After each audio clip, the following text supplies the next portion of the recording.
انا لو وريتكم انا كنت بعت قد كده قبل ايه على لينكد ان وعلى الميلز وكميه الشغلات اللي كنت قدمت عليها قبل ما ربنا يكرم الواحد.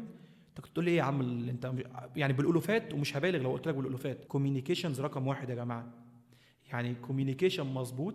خش على التالنت اكوزيشن الجميل اللي موجود، يعني خش على بروفايل الشركه تالنت اكوزيشن، السلام عليكم بقى، والكلمتين الجمال دول بالانجلش طبعا. يعني انا ساعات ببعت بالعربي، انا لو لقيت الشخص عربي انا ببعت بالعربي، بس هي لو انت حد لسه في الاول جونيور او ميد ليفل خش ابعت عادي انجلش، يعني مفيش مشكله.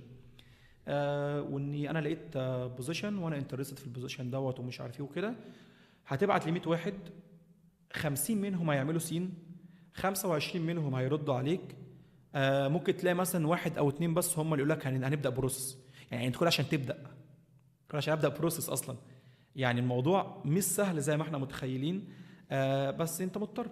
انا لو وريتكم انا كنت بعت قد كده قبل ايه على لينكد ان وعلى الميلز وكميه الشغلات اللي كنت قدمت عليها قبل ما ربنا يكرم الواحد. انت كنت تقول لي ايه يا عم انت يعني بالالوفات، ومش هبالغ لو قلت لك بالالوفات.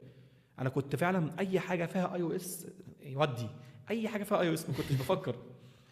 وانا كنت من الناس اللي كان على فكره ان مثلا انا كنت ممكن ميد ليفل كنت اقدم على بوزيشن سينيور عادي خالص يعني.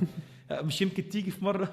هي فانا كنت من الناس دي، وكنت بقول ممكن تظبط ممكن لا، بس انا ما كانش عندي اوبشنز. انا كنت واحد انا محتاج شغل اي او اس.